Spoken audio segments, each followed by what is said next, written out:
Hello बच्चा बाडी, welcome back to the yet another session. आज की क्लास में हम लोग कंटिन्यू करने वाले कोरिलेशन के एमसीक्यू, जहां पर मैं तुमको सेट सी होमवर्क में दे दिया था। तो सेट सी तुम्हारी रिस्पॉन्सिबिलिटी बनती है, मेरे को आंसर बताओगे। बताओ क्वेश्चन नंबर 1 का आंसर क्या आया बच्चों? कोएफिशिएंट ऑफ कोरिलेशन कौन से मेथड से निकाले और आंसर क्या आया, दोनों बताना मेरे को। आंसर सी आया भैया, और कौन से मेथड से निकाले हो? डायरेक्ट मेथड से निकाले हैं भैया। ओके, डायरेक्ट मेथड से निकाले हैं और आंसर सी आ गया है। इजी, सबको आ गया? सबका आ गया बच्चों? Easy one. यस भैया। चलो क्वेश्चन नंबर 2 बताओ। 2 का आंसर क्या है? कोएफिशिएंट ऑफ कोरिलेशन एक्स और वाई का बताना है, अगेन डायरेक्ट मेथड से यूज करके 0.655। ओके, 0.655, ठीक है। थर्ड बता दो। Coefficient of correlation between age of husband and wife from the following data. Again B 0.98। बेटा सेकंड का आंसर 0.655 ही है। शायद कैलकुलेशन मिस्टेक हो आपसे, शायद। चलो 4। Oh my god, formula n sigma x y minus sigma x into sigma y upon root over n sigma x square minus sigma x का whole square into n sigma y square minus sigma y का whole square, है ना? क्या ये formula है? अब इसमें एक चीज समझना, it was known that 2 pairs of observation 12 और 11, 6 और 8 रॉन्गली ले लिए हैं। अच्छा अच्छा अच्छा, गलत ले लिए, ठीक है। करेक्ट पेयर ऑफ ऑब्जर्वेशन जो 10, 9, 8 और 10 है, तो correct value of correlation coefficient क्या हो? तो हमको सिग्मा की वैल्यूज पता है, हम उसमें से इनकरेक्ट वैल्यूज को माइनस करेंगे, करेक्ट वैल्यूज को ऐड कर देंगे। क्या हम यही करेंगे? और फिर हम फॉर्मूले में डाल देंगे। यस, तो ये डायरेक्ट क्वेश्चन है, इसके ऊपर मैं डिस्कशन नहीं करूंगा। क्लियर कट डायरेक्ट क्वेश्चन है। फोर्थ का आंसर क्या है बस ये बता दो। सी आया भैया। Okay, fifth number question. According to size of correlation coefficient. Okay, size और डिफेक्टिव, साइज और डिफेक्टिव आइटम्स के बीच में कोरिलेशन कोएफिशिएंट बताना है। कितना आया?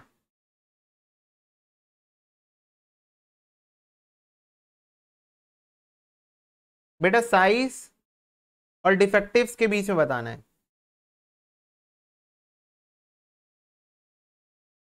0.07 बोल रहे बच्चे। ओके, 0. कैसे निकाले बताओ तो एक बार, बताओ तो कैसे निकाले एक बार, एक्सप्लेनेशन दो प्रॉपर।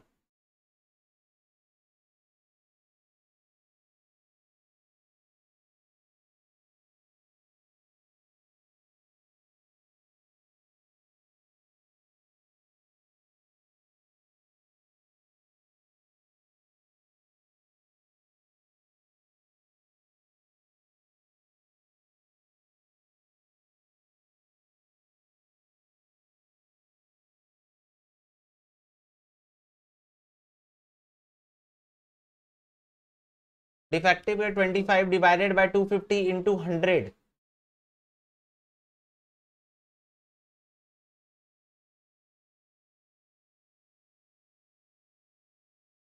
और डिफेक्टिव आइटम्स को y मान लिया है, ठीक है। x किसको माने हो?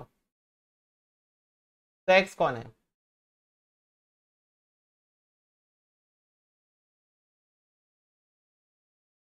अच्छा, ठीक है। तो उस हिसाब से मेरे को बताओ x क्या क्या है, ये x की वैल्यूज बोलो, x की वैल्यूज बोलो। अभी कैलकुलेट करते हैं 2 मिनट में x की वैल्यूज, तुम ही लोग बताओगे, I am not going to tell. At least इस पॉइंट ऑफ टाइम पे तुमको क्वेश्चंस बनने चाहिए। बेटा एकदम तो फॉर्मूले में लड्डू नहीं खिला देगा।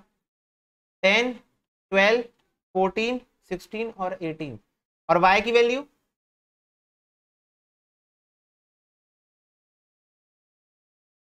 y की value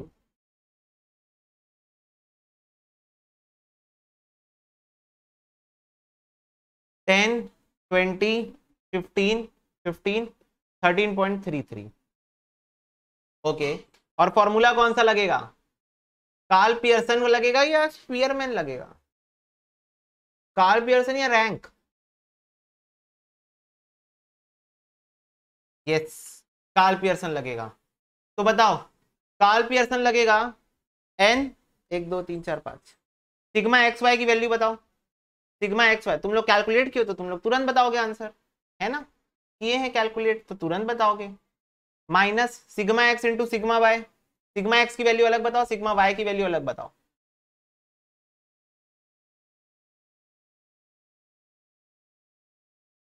seventy into 73.33 upon root over n sigma x square, sigma x square minus sigma x का whole square, sorry sigma x square, sigma x square की वैल्यू कितनी है?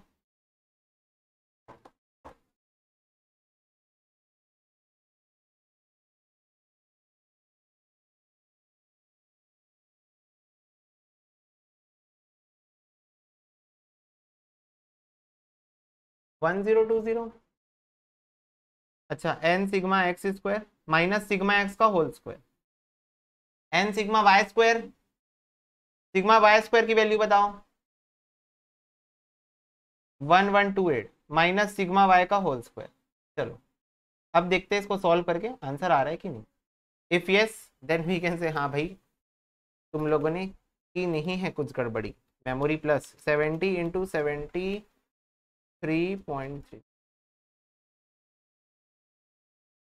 16.67 1020 into 5 memory plus 70 into is equal to memory minus MRC का root 1128 into 5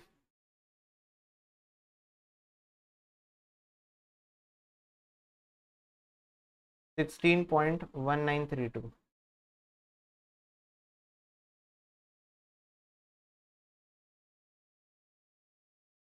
229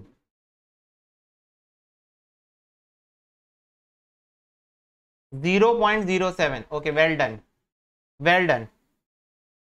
चलो और ये मैं इसलिए किया, तुम लोग ऐसा सोचो कि भैया क्या आपको हमारे पर भरोसा नहीं है? नहीं, भरोसा की बात नहीं है, तुम लोगों का एग्जाम है, मेरे को पता है कि बुक में आंसर्स प्रोवाइडेड होते हैं, तो मैं बस रैंडम सैम्पलिंग करता हूँ, क्रॉस चेक कि तुम लोग जेन्युइनली सॉल्व कर रहे हो कि नहीं। ठीक है तो ये, तो मेरे को फटाफट से बताओ बच्चों, कोई अगर क्राइटेरिया था डाउट का तो वो क्वेश्चन नंबर 4 था और 5 था। तो क्वेश्चन नंबर 4 और 5 में कोई ऐसा बच्चा है जिसको डाउट आया हो 4 या 5 नंबर क्वेश्चन में? देखो 1 2 3 तो इजी थे, 4 और 5 नंबर क्वेश्चन थोड़े से अच्छे थे बोल सकते। साइज थे भैया, मैंने आइटम्स का कर दिया था बेटा। क्वेश्चन में लिखा हुआ है कि हमको साइज लेना है और डिफेक्टिव्स लेना है, तो साइज तो अपन यहां से लेते हैं और उसका मिड वैल्यू निकाल लेते हैं क्योंकि कंटिन्यूअस सीरीज है। ठीक है, और यहाँ पर नंबर डिफेक्टिव आइटम्स दिए हुए हैं तो defective items number of items के बेसिस पे निकाल लेंगे। ठीक है, परसेंटेज बेटा कि ये कितना परसेंट डिफेक्टिव, ये मेरे पास टोटल आइटम है, टोटल सैंपल स्पेस है, उसका कितना परसेंट डिफेक्टिव है, टोटल का कितना परसेंट डिफेक्टिव है, ऐसे करके हम निकाल लेंगे कि टोटल का कितना परसेंटेज डेटा डिफेक्टिव है। ठीक है, तो जैसे 25 है, 250 टोटल है इंटू 100 तो कितना परसेंट डिफेक्टिव है मिल जाएगा। वैसे यहाँ पर 70 है, टोटल 350 है तो कितना परसेंट डिफेक्टिव है मिल जाएगा। वैसे यहाँ 60 है, टोटल 400 है तो कितना परसेंट डिफेक्टिव है मिल जाएगा। 45/300 इंटू 100 कितना परसेंट डिफेक्टिव है मिल जाएगा। और 20/150 इंटू 100 कितना परसेंट डिफेक्टिव है मिल जाएगा। ठीक है, परसेंटेज बेटा इसलिए निकाल रहे हैं क्योंकि मेरे को ये जानना है, मेरे को ये नहीं जानना है कितने बल्ब डिफेक्टिव है, मेरे को ये जानना है कि टोटल डेटा, टोटल जब उस ग्रुप के अंदर जब मैन्युफैक्चरिंग होके बाहर निकलता है तो उसके कितने बल्ब्स डिफेक्टिव निकल जाते हैं। ठीक है, तो यहां पर मेरे को नंबर ऑफ आइटम्स को कंसिडर क्यों करना पड़ रहा है, क्योंकि ये मेरे टोटल आइटम्स है, इसके इतने परसेंटेज नंबर जो है वो डिफेक्टिव निकल रहे हैं इस ग्रुप के अंदर, तब जाके तो ये कंसिडर हो पाएगा ना पूरा, मतलब कंपेरेबल ग्राउंड जो हम लोग बोलते हैं ना वो इससे बन पाएगा। ठीक है,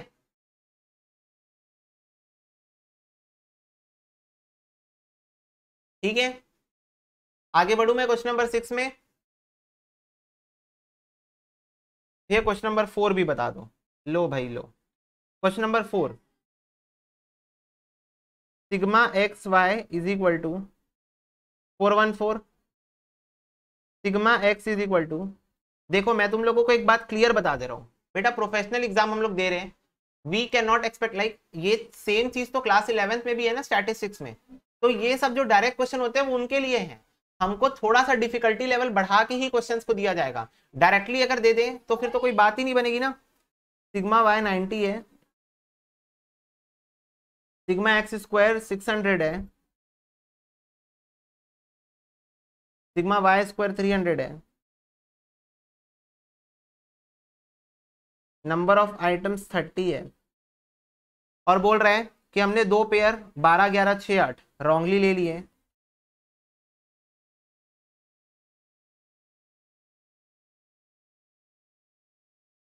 और करेक्ट वैल्यूज है 10 9 और 8 10। लो ये डेटा है। Now you are going to help me, मतलब जिन बच्चों को बन गया है वो हेल्प करेंगे उन बच्चों की जिनको नहीं बना है, through me, I am the source. तो फटाफट से बताओ, ये क्वेश्चन देख के सबसे पहली चीज क्या समझ में आई?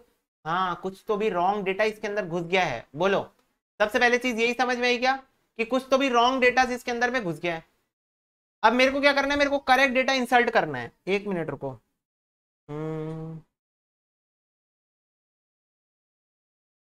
यस बच्चों, करेक्ट डेटा मेरे को इंसर्ट करना है, और करेक्ट डेटा इंसर्ट करने से मेरा कोरिलेशन आ जाएगा। क्लियर है सबको? तो पहला स्टेप आपको इस क्वेश्चन को देख के क्या समझ में आता है, क्या करना है, फटाफट से बताओ।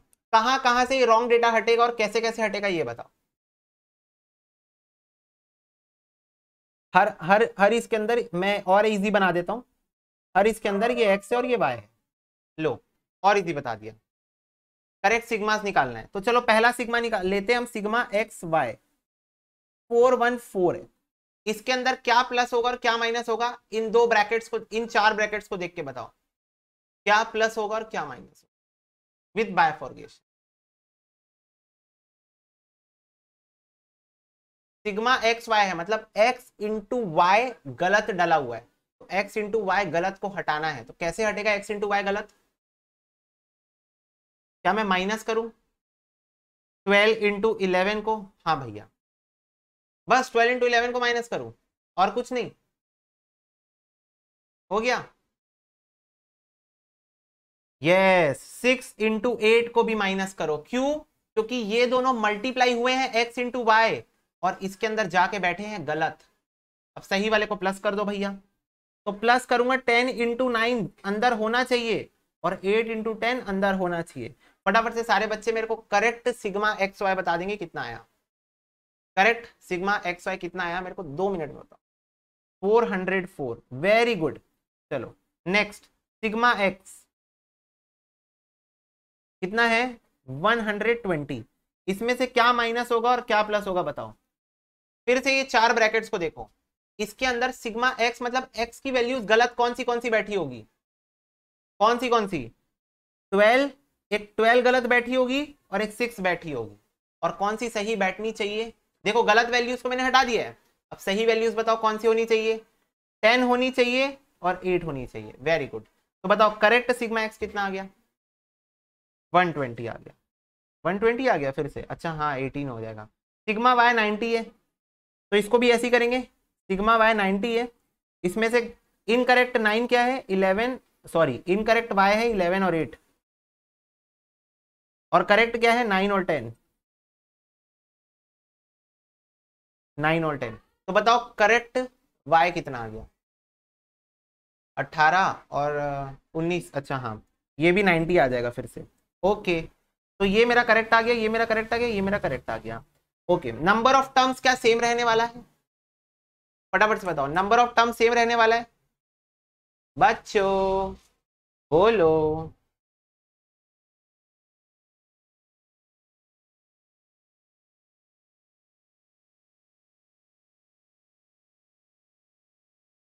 बताओ बच्चों, नंबर ऑफ टर्म्स 30 है, तो क्या वो सेम रहने वाला है या इसमें भी कुछ चेंजेस आएंगे? बेटा जितने टर्म गलत डले हैं उतने ही टर्म सही डलेंगे, तो कोई चेंज इसमें नहीं आएगा ना बच्चा। ओके, चलो एक्स स्क्वायर को पकड़ो 600, सिग्मा एक्स स्क्वायर 600, इसमें से माइनस होगा 2 बार और प्लस होगा 2 बार, क्या क्या एक्स स्क्वायर। तो गलत एक्स स्क्वायर माइनस करो, ये देखो 12 का स्क्वायर और 6 का स्क्वायर। गलत एक्स स्क्वायर को अपन माइनस करेंगे और सही एक्स स्क्वायर को प्लस कर देंगे। सही एक्स स्क्वायर 10 का स्क्वायर और 8 का स्क्वायर। वैसी सिग्मा वाई स्क्वायर दिया हुआ है मेरे को 300, तो इसके अंदर से हम गलत वाई स्क्वायर्स को हटा देंगे और सही वाई स्क्वायर्स को ऐड कर देंगे। गलत वाई स्क्वायर है 11 का स्क्वायर और 8 का स्क्वायर, और सही वाई स्क्वायर क्या है 9 और 10 का स्क्वायर।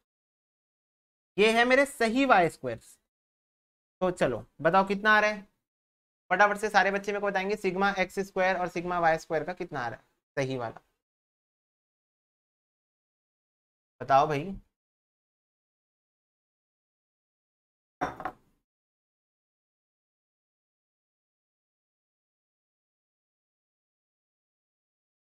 मेरे को ना तुम लोग क्लास में कैलकुलेटर उठाने का मौका ही मत दिए करो।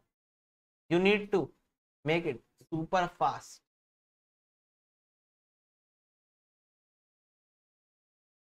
चलो भाई चलो, भैया हम नहीं बता पा रहे हैं, चलो ठीक है हम ही बता देते हैं। 6 का स्क्वायर, 10 का स्क्वायर, 8 का स्क्वायर, 600, 584,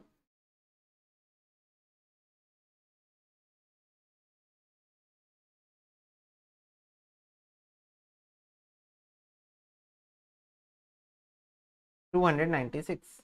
बस मेमोरी प्लस मेमोरी माइनस खेले। अब इसको फॉर्मूले में डाल दो और निकाल दो answer. n sigma x y minus sigma x into sigma y 120/90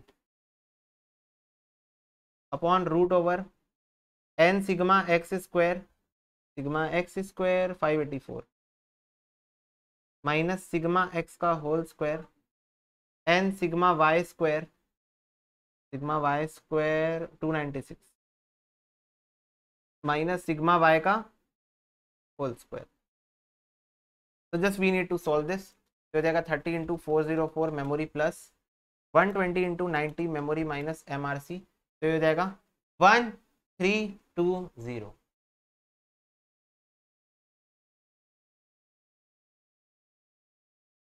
क्या हो जाएगा बच्चों 1320 divided by 30 into 584 memory plus 120 is equal to memory minus MRC root 55.85 into 296 into 30 memory plus 90 का स्क्वायर मेमोरी माइनस MRC का root 27.9284।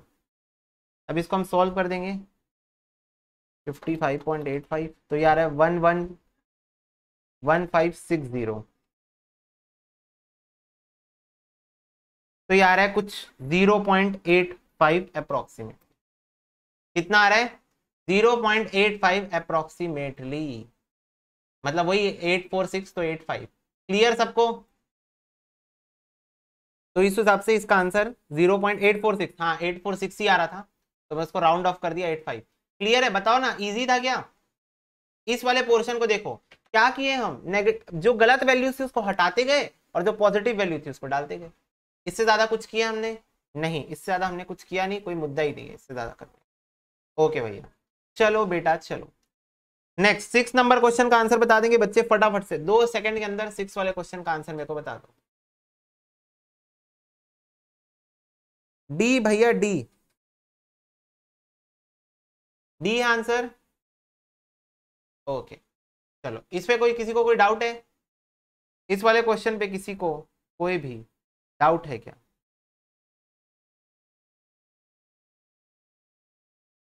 भैया एक बार बता दो भैया। ओके चलो कोई दिक्कत नहीं बेटा, मैं बता दूंगा। मेरे लिए सबसे इंपॉर्टेंट ये था कि तुम ट्राई किए हो, this is the best part for मी।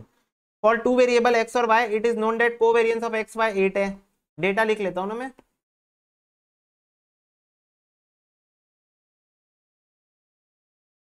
फिर बोल रहे हैं आर इज इक्वल टू, मतलब 0.4 दिया हुआ है मेरे को, को रिलेशन वेरिएंस ऑफ एक्स 16 दिया हुआ है। तो मेरे को बताओ पक्का पक्का ये फॉर्मूला देख के समझ में आ रहा है कि एसडी निकालना पड़ेगा। तो एसडी ऑफ एक्स क्या हो जाएगा, एसडी ऑफ एक्स क्या हो जाएगा 4 हो जाएगा, है ना? बोलो, ऐसे निकाल लियो, यूज आएगा तो ठीक है, नहीं आएगा तो कोई बात नहीं। Sum of square of deviation of y from its mean 250। Okay, sigma छोटा y दिया हुआ है, कितना दिया हुआ है 250। क्वेश्चन निकालने क्या बोलने वाला है, क्वेश्चन पढ़ा ही नहीं हूं। Number of observation for the bivariate data, अच्छा मतलब नंबर ऑफ ऑब्जर्वेशंस बताने हमको डेटा के अंदर कितना था। नहीं ये क्वेश्चन तो कराने लायक है भाई, बिल्कुल इजी क्वेश्चन है, कराने लायक है, नया वेराइटी है। चलो आर का फॉर्मूला क्या होता है,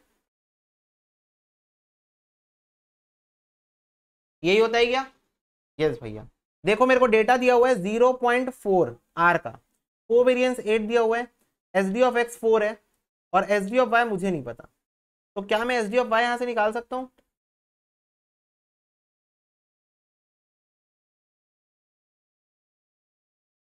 टू डिवाइडेड बाय 0.4, तो ये आ रहा है मेरा S D of Y 5। Clear है सबको? इतना क्लियर है सबको तो फटाफट से एक बार हाँ बोल देंगे तो फिर मैं आगे बढ़ूंगा, नहीं तो आज हम यहीं रुक जा रहे हैं। क्या यहां तक सबको क्लियर है? ओके चलो नेक्स्ट, मेरे को ये बताओ बच्चों, एस डी ऑफ वाई का फॉर्मूला क्या होता है? रूट ओवर सिग्मा छोटा वाई स्क्वायर अपॉन एन, यही होता है ना, जहां पर y इज इक्वल टू होता है x माइनस बार एक्स, यही होता है ना फॉर्मूला, डायरेक्ट मेथड। एक बार हाँ बोल दो, डायरेक्ट मेथड का फॉर्मूला यही होता है ना एसडी का। यस, तो यहां पर देखो मेरे को S D of Y question में दिया हुआ है 5, मेरे को सिग्मा वाई स्क्वायर क्वेश्चन में दिया हुआ है 250 अपॉन नंबर ऑफ टर्म्स ही तो मेरे को निकालने हैं। तो देखो बोथ साइड स्क्वायरिंग कर देंगे, मतलब सिंपल शब्दों में लोग रूट को इधर से इधर लाते हैं, एक ही बात है, तो हो जाएगा 25 और इधर से रूट हट जाएगा, तो ये हो जाएगा n is equal to 250 upon 25, तो n इज नथिंग बट 10।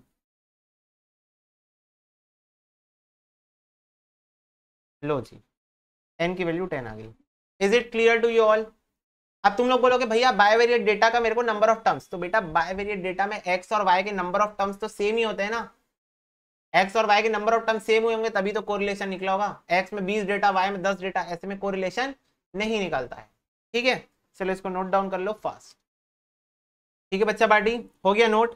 फिर से ध्यान में रखना, मेरे को क्वेश्चन में कोवेरिएंस गिवन था, कोरिलेशन गिवन था, वेरिएंस ऑफ एक्स गिवन था, जिससे मैंने एसडी निकाल लिया बहुत आसानी से रूट निकाल के। ठीक है, और मेरे को सिग्मा वाई गिवन था क्वेश्चन में, छोटा वाई ना, छोटा वाई का मतलब तुम लोग को पता है एक्स माइनस बार एक्स।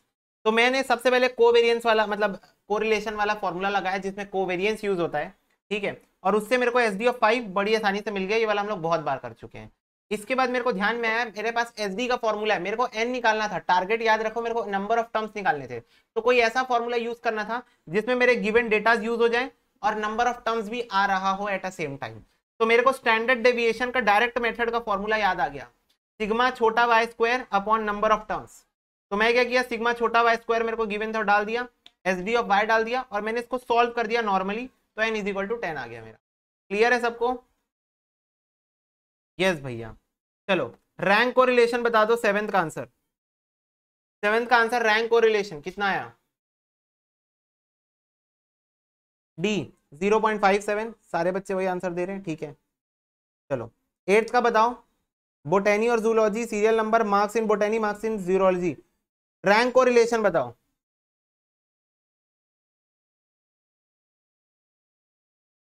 रैंक कोरिलेशन सी भैया, C. Okay next, rank correlation again, rank correlation बताओ कितना आया, कितना आया? वही वही क्वेश्चन रिपीट हो रहा है बार बार। डी भैया। कॉन्करेंट डेविएशन बताओ, कॉन्करेंट डेविएशन बताइए, इजीएस्ट क्वेश्चन लगा होगा तुम लोगों को ये।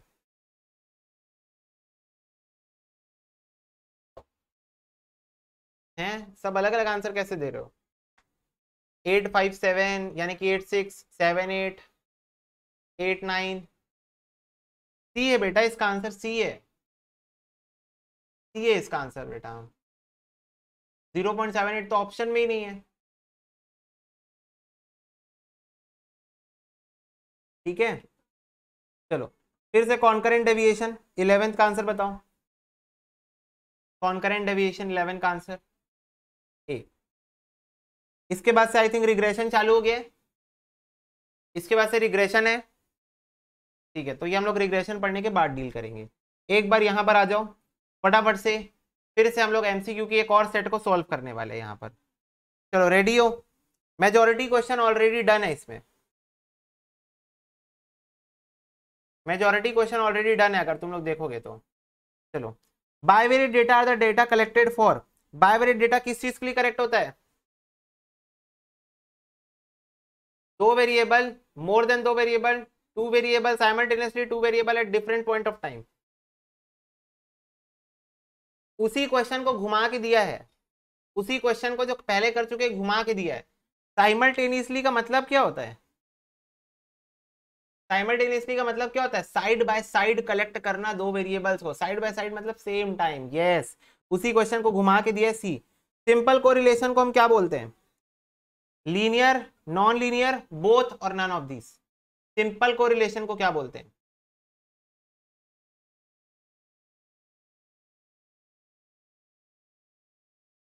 लीनियर, नॉन लीनियर, बोथ और नन ऑफ दिस।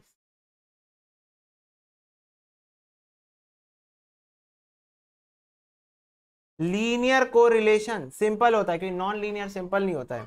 चलो थर्ड बताओ, बोल रहा है if high values of one tend to low values of other then they are said to be negative, inverse, both और नन ऑफ दिस। बोल रहा है एक हाई तो एक लो, इसको नेगेटिव बोलते हैं अपन कि इसको इनवर्स बोलते हैं अपन, कि बोथ बोलते हैं कि नन ऑफ दिस बोलते हैं?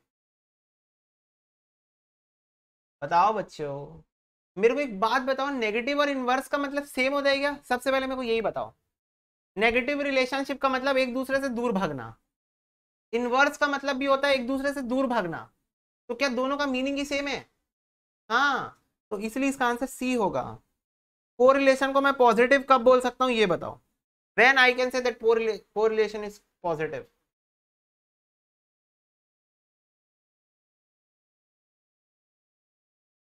बताओ। The values of the two variables, एक वन डायरेक्शन, अपोजिट डायरेक्शन, ये तो हो ही नहीं सकता, पिछले क्वेश्चन का आंसर है ये। When the value of two variable would not change और नन ऑफ दिस। तो कोरिलेशन को पॉजिटिव कब बोलूंगा? वन डायरेक्शन, जब दोनों एक साथ हाथ में हाथ रख के एक रास्ते पे चलेंगे तो हम उसको क्या बोलेंगे? Positive correlation. ये आंसर। चलो, रिलेशनशिप वाला क्वेश्चन मेरे को पर्सनल फेवरेट है, पता है मेरा क्वेश्चन। बताओ age of application for life insurance and premium of life insurance क्या है? पॉजिटिवली है, नेगेटिवली है, जीरो है, नन ऑफ दीज है? देखो जीरो तो है ही नहीं क्योंकि दोनों का रिश्ता तो है, तो पॉजिटिव या नेगेटिव में से कोई एक बताओ। Age of applicants of life insurance and premium,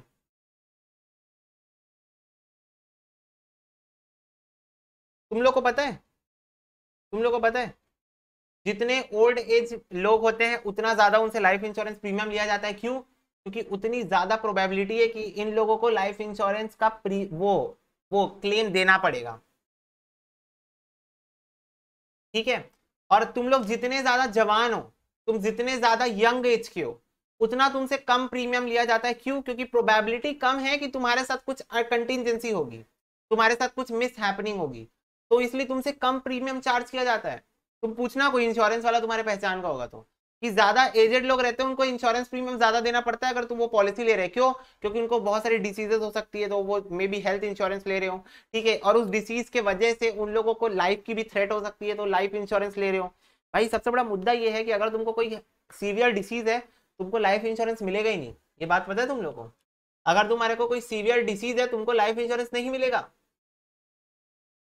हाँ, तो इसीलिए दोनों के बीच का पॉजिटिव रिलेशन है, जितनी ज्यादा एज होगी उतना ज्यादा प्रीमियम का अमाउंट पे करना होगा। ठीक है, ए आंसर। चलो सिक्स वाला बताओ। Sale of cold drink and day का टेम्परेचर, जितना ज्यादा टेम्परेचर उतना ज्यादा कोल्ड ड्रिंक बिकेगी। बोलो, है ना? जितना ज्यादा टेम्परेचर उतनी ज्यादा कोल्ड ड्रिंक बिकेगी। ये आंसर, ये नहीं होना चाहिए लेकिन।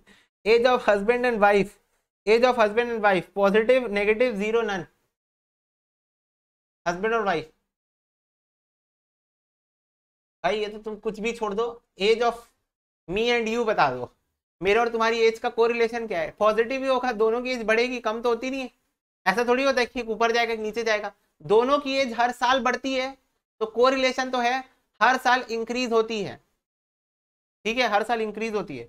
और तुम लोग सोचो कि भैया रिलेशन कैसे बना इसमें, तो याद कर लो, पापा बेटे का रिलेशन बनाए थे रेशियो प्रोपोर्शन चैप्टर में, पापा बेटे की एज का रिलेशन बनाए थे ना, कि 10 साल पहले 2 टाइम्स था, 10 साल बाद 4 टाइम्स हो गया। हाँ, तो रिलेशन बन सकता है, रिलेशन बन सकता है, पर कौन सा रिलेशन? पॉजिटिव, क्योंकि दोनों बढ़ेगी, कम नहीं होगी। ठीक है, चलो 8th बताओ। Whether may be the value of are positive और negative, its square will be. मेरे को बताओ, आर की वैल्यू पॉजिटिव है नेगेटिव हो, उसका स्क्वायर क्या होगा? उसका स्क्वायर हमेशा पॉजिटिव होगा। तुम नेगेटिव नंबर ले लो या तुम पॉजिटिव नंबर ले लो, उसका स्क्वायर हमेशा पॉजिटिव आता है, उसका स्क्वायर हमेशा पॉजिटिव आता है। वैल्यू ऑफ कोरिलेशन कोएफिशिएंट किसके बीच में लाई करती है? -1 से +1। What are the limits of correlation coefficient including the limits? y is equal to a plus B, correlation coefficient क्या होगा? -1 +1 according to the condition b is greater than 0 less than 0। Scatter diagram काहे में help करता है? Nature बताने में। Scatter diagram consider for measuring, क्या measure करने के लिए स्कैटर डायग्राम को कंसीडर कर सकते हैं? Linear relationship, curvy linear, neither, both. बताओ, पिछली क्लास का क्वेश्चन है ये। स्कैटर डायग्राम किस चीज को मेजर करने के लिए बताया जाता है? बोथ बेटा, लीनियर कर्वी लीनियर दोनों होता है इसमें, भूलो मत, शॉर्ट टर्म मेमोरी लॉस मत करवाओ। 14th बताओ, बोल रहा है if plotted point in scatter diagram lie from upper left to lower right, correlation क्या है? नेगेटिव। रिपीटेड क्वेश्चन है क्या? 15 नंबर रिपीटेड है क्या?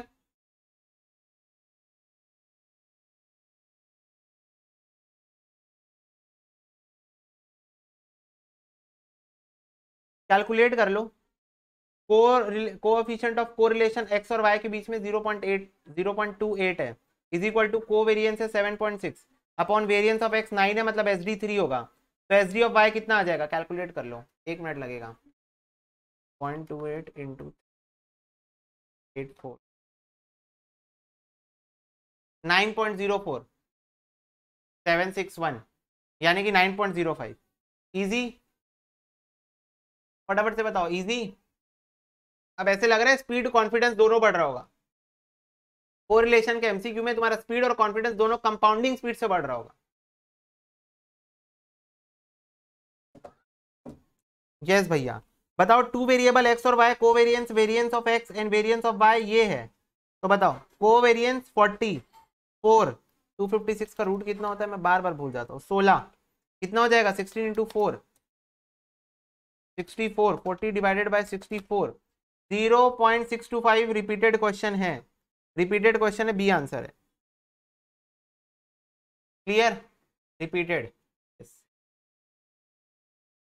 ओके, 17 नंबर लेट, पिछले क्लास में किए थे, पिछले क्लास का क्वेश्चन है, रिपीटेड क्वेश्चन। वेरी गुड, -1 भैया, मतलब मजाक मत करो आप हम लोग के साथ। ठीक है भाई, ये बताओ 18th नंबर क्वेश्चन बताओ। कोवेरियंस u और v का दिया हुआ है, एस डी स्क्वायर दिया हुआ है u का, एस डी स्क्वायर दिया हुआ है y का। देन ये बताओ, कोरिलेशन बताओ u और v के बीच में।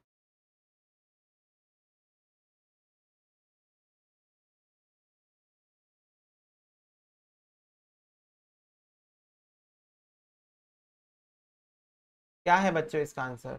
कोवेरियंस दिया हुआ है, S D of U, S D of V चाहिए। एस डी ऑफ यू कितना आएगा? एस डी ऑफ यू कितना आएगा ये बताओ, आंसर नहीं, एस डी ऑफ यू बताओ।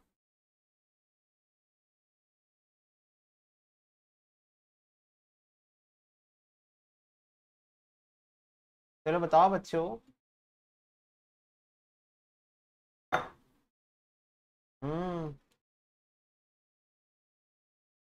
2.12 आ रहा है, छोड़ो, मेरी उम्मीद खत्म तुम लोग से। नहीं भैया ऐसे मत बोलो प्लीज भैया, नहीं नहीं नहीं नहीं नहीं, तुम इतना देर लगाते हो। 4.97,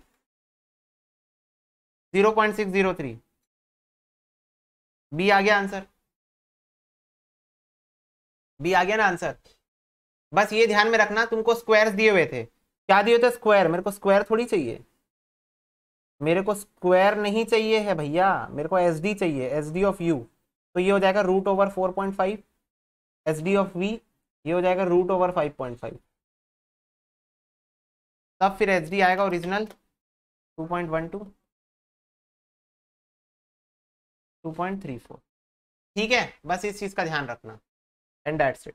चलो नेक्स्ट क्वेश्चन, 19 नंबर क्वेश्चन सारे बच्चे बताएंगे। ओहो, कोरिलेशन कोएफिशिएंट बताओ, जल्दी बताओ। Expecting you already solve the sheets. Maximum value of rank correlation कितनी हो सकती है? +1। सम ऑफ डिफरेंस ऑफ रैंक कितना हो सकता है? 0। 0 होता है ना सम of difference of rank.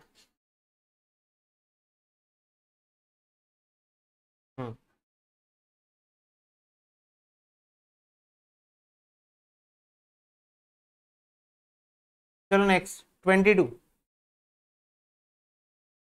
For a group of 8 students, sum of square of difference in the rank for the marks 1 - 6 into sigma d square upon n cube minus n कितना आया बताओ? कितना आएगा? 6 into 50 300 504 0.40 0.40476 कुछ आ रहा है तो 0.40 क्लियर।